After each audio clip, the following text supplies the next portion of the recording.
Title: The Day I Stopped Doing Health and Started Living It. Hi, I'm Anaya, and let me start with something I didn't expect to say out loud. I did everything the wellness world told me to do. I drank green smoothies. I joined a gym. I downloaded 5 yoga apps. I even bought one of those lemon water bottles influencers swear by. And yet I still felt like trash. I remember waking up one morning, staring at the blender I hadn't washed, and thinking, is this really it? I had followed the rules. Where was the energy? The glow? The joy? That's when I realized something important. Health isn't one size fits all. It doesn't come with a universal guidebook. No matter how many checklists or trendy hacks I tried, something always felt off because I was following someone else's version of wellness. I was so focused on what I was supposed to do that I never stopped to ask what my body actually needed. I ignored how I felt. I thought pushing through meant progress. That if I wasn't waking up at 5 a.m. or eating chia seeds, I was failing. But here's the truth. Health is personal. Deeply personal. And if no one has told you this yet, there's nothing wrong with you if the typical routines don't work for you. Health doesn't always look like a toned body or a perfectly made smoothie bowl. Sometimes, health is sleeping in, or saying no, or not working out because your body needs rest, not discipline. If you've been trying to fit into someone else's idea of healthy, I get it. I've been there. But maybe it's time to stop chasing perfection and start listening to your body, your needs, your pace. And that, my friend, is where real health begins. Anaya took a sip of her water and smiled gently. You know what really messed with my head? She asked. Trying to live healthy by copying people who don't even live like me. She looked around. Let me explain. In Japan, I met women who believed health was about slowing down, breathing with intention, walking through gardens, eating warm soup, not counting calories, counting calm. She paused. In Nigeria, I met dancers, yes, literal dancers who found joy in movement. Not HIIT workouts or fitness trackers, just dancing, sweating, laughing. A few people chuckled. Anaya nodded. In France, she continued, health was about pleasure, savoring food, enjoying conversation. No guilt with bread, no shame with wine, just balance. She held up her phone. But open Instagram and health looks like green smoothies, gym selfies, and abs with motivational quotes slapped across them. She lowered her phone slowly. The problem isn't the celery juice or the yogates thinking that one version of health is the only right one, that if it doesn't look like abs in good lighting, you're doing it wrong. She stepped forward. Health is cultural, contextual. What feels healthy for me might feel exhausting to you, and what's natural for you might feel foreign to me. And that's okay. She took a breath. The global wellness illusion is this, that we can copy-paste someone else's lifestyle and get the same result. But your life isn't their template. A pause. Then, let health feel like home and not performance. Anaya looked at the audience and sighed. I thought I was doing everything right. She paused. I was waking up at 5 a.m. every day, working out, eating clean, drinking 2 liters of water, green smoothies, no sugar, yoga, running a business, posting on Instagram, replying emails, journaling, gratitude lists, you name it, I did it. People nodded. I had my whole day planned down to the minute. No room for naps, no room for rest. Rest felt like failure. She took a deep breath. When I woke up in the hospital, the doctor said it was exhaustion, pure burnout, not illness, not infection, just doing too much. Anaya gave a small, tired smile. I had turned health into a punishment. I had made it a checklist, something to chase, not something to feel. And that day, I realized I wasn't chasing wellness. I was chasing worthiness. She looked around. Have you ever tried so hard to be perfect that you forgot to just be human? There were murmurs of agreement. I was doing all the healthy things, but inside, I was anxious, tired, lonely, obsessed. And it took my body shutting down to finally listen. She walked slowly across the stage. You can't out-smoothie stress. You can't outrun burnout. You can't breathe through pressure if you never slow down long enough to notice it. She looked directly at the crowd. This is the part no wellness app tells you. Sometimes, trying to be healthy can actually make you sick if you forget to rest. A quiet pause. After I collapsed, I didn't go back to the gym. I went to therapy. I didn't track calories, I tracked my joy. I didn't stretch for abs, I stretched for peace. She smiled softly. And for the first time in years, I actually felt healthy. Anaya smiled gently, folding her hands in front of her.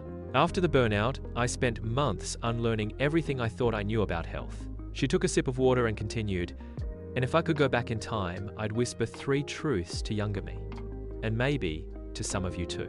Truth 1. Health isn't earned, it's nurtured. I used to believe I had to earn my health by sweating enough, eating perfectly, never missing a workout. But health is not a prize for being good. It's a relationship. You take care of it, and it takes care of you. You don't have to be perfect to be well. Truth 2. Rest is part of the work. I once treated rest like a reward I didn't deserve, but I've learned that rest is essential. Your body isn't lazy. It's wise. When it asks for rest, it's not quitting, it's healing. Burnout didn't come because I was weak. It came because I ignored rest for too long. Truth 3. Your body is not your enemy. Anaya placed her hand on her chest. For years, I battled my body.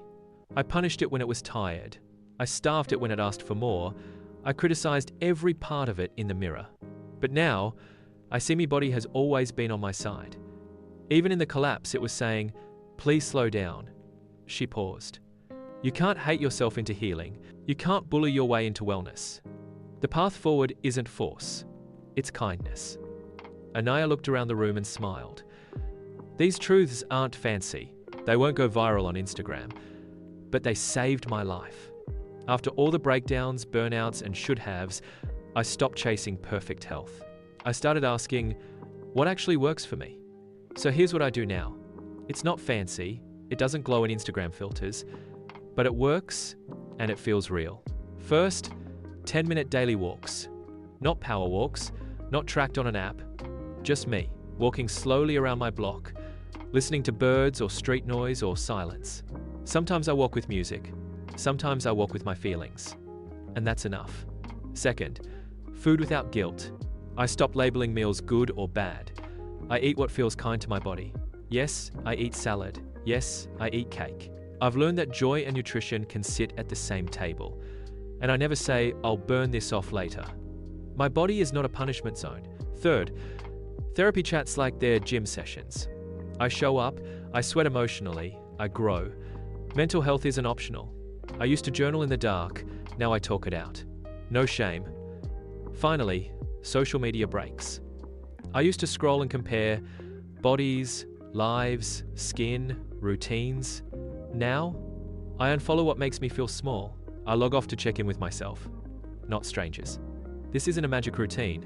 I don't have a glow-up story. But I'm healthier in the quiet ways. I sleep better. I smile easier. I forgive faster. I show up for myself more. And that's the kind of health that lasts. Let's pause a moment. Not for me, but for you. Yes, you, wherever you are in the world. Whether you're in Brazil with a breakfast of papaya and beans, in India with warm chai in your hand, or in Kenya hearing the rooster crow at sunrise. You're not doing health wrong. You're just human. I used to think health had to look a certain way, that it had to sound like a podcast, or taste like green juice, or cost as much as a gym membership I couldn't afford. But that's not real health. That's a commercial. Real health is how you feel when you breathe deeply. It's how your heart softens when you take a break, not push harder. It's giving your body kindness, even when it's tired, even when it's heavier than it used to be, even when it doesn't look like anyone's before and after photo. You, in a small village, walking miles each day, you're strong. You, in a noisy city, taking 5 minutes to sit still, you're healing. You, trying again after quitting for the 5th time, you're brave. Health isn't about what you can post. It's about how you live and how you forgive yourself when it's messy. So no matter where you are on the globe, or where you are on your journey, hear this. Start where you are. Start small. Start with love. And if all you did today was show up, that's enough. Anaya stands still for a moment. Then she smiles gently. So, what if we stop chasing health like it's a race? She says. What if we made a new definition on that actually fits real life? She walks slowly across the room, pausing with each word. Not perfect bodies, but peaceful minds. Not comparison, but compassion. Not pressure, but presence. She looks directly at the camera, the room, and says, health isn't a six-pack. It's being able to sleep well without guilt. It's drinking water and laughing with your grandma. It's checking in with your feelings, not checking a fitness app 10 times a day. Anaya chuckles. I mean, Who decided celery juice is the queen of health? She pauses, then adds more gently, what if being healthy didn't mean being hard on yourself? What if it meant being kind? Kind to your body, kind to your journey, kind to your pace. She spreads her hands. We don't need a global health trend. We need a global health truth zone that says, you are allowed to be gentle with yourself. Anaya's voice softens. So I'm not here to give you another morning routine or smoothie recipe. I'm here to invite you to breathe, to listen, to trust that your body is not the problem, it's your partner. She closes with a warm smile. Let's redefine health together. Let's choose rest over rush, joy over judgment, and love over lack. Anaya steps forward, softer now, but steady. I used to think health was something you downloaded, something you followed. A routine, a challenge, a checklist. But I've learned real health? It doesn't start with your weight, or your breakfast, or how long you held a plank. She looks across the room, her voice gentle. It starts with your story, with what your body's been through, with how you've survived. The crowd is quiet now, no scrolling, no shifting, just listening. Anaya smiles. Health is not a one-size-fits-all.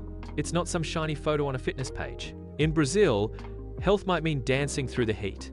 In Sweden, it's slow time in the forest. In India, it's breath and stillness. In Nigeria, it's community and joy. She pauses. So if you've been feeling like you're behind, like you're doing it wrong because you don't wake up at 5 a.m. or drink green juice, I have news for you. You are not behind. You are not broken. Moral lessons: health is more than food and fitness, it's peace, presence, and personal truth. Global health isn't one picture, it's a mosaic of different rhythms. You can start small and still make big change. Call to action. If this story made you breathe deeper, follow for more real health talks. Subscribe and share with someone who needs a break from perfect health.